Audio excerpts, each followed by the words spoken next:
இது அரசியல் கட்சி கூட்டம் கிடையாது, இது ஒரு என்டர்டைன்மெண்ட் அவ்வளவுதான். தமிழக வெற்றி கழகம்ங்கிற தற்கொலை வெற்றி கழகத்துடைய இந்த கூட்டங்கள், தேர்தல் பிரச்சாரங்கள் எல்லாமே நமக்கு வந்து ஒரு என்டர்டைன்மெண்ட், ஒரு ஃபன் மோடுக்காக உருவாக்கப்பட்ட ஒரு கிரிஞ்சு கூட்டம் அப்படின்னு கூட நம்ம எடுத்துக்கலாம்.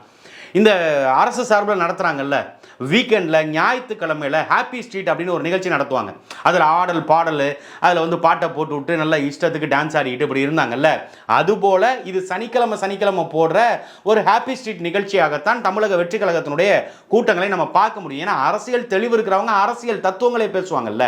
இப்படி தற்குறித்தனமாக அடுத்த கட்சி தலைவரை வந்து நான் கொல்லுவேன், அப்படி பண்ணுவேன், இப்படி பண்ணுவேன், இப்படி மிரட்டுறதோ, இல்லை பத்திரிகையாளர்களை போய் துன்புறுத்துவதோ, இல்லை கடை உரிமையாளர்களுடைய கடையை போய் அடித்து நொறுக்குவதோ, அரசு பள்ளிக்கூடங்கள் மேலே ஏறி உடைக்கிறதோ, இன்னொரு கட்சியினுடைய தலைவருடைய சிலை மேலே ஏறி நின்றுக்கிட்டு ஆட்டம் போடுறதோ, இதெல்லாம் வந்து எப்படின்னா ஒரு அதீத மனநிலை, ஒரு உச்சபட்ச மனநிலை. இந்த இதெல்லாம் சொல்லுவாங்க இல்லை வட மாநிலத்திலலாம் இப்போ இழுவையை போடு இஷ்டத்துக்கு ஆடு அப்படின்னு அந்த கோயம்புத்தூர் பக்கம் ஒருத்தர் ஆடிக்கிட்டு இருக்காப்புல, அந்த மாதிரி இது ஒரு கூட்டம். இது வந்து ஒரு கிரிஞ்சு கூட்டம். இது டான்ஸ் ஆடி பாட்டு பாடி நல்ல ஜாலியாக இருக்கிறதுக்காக அரசியல் செய்ய வந்த கூட்டம். இது மக்களுக்கு பயன் தருமா?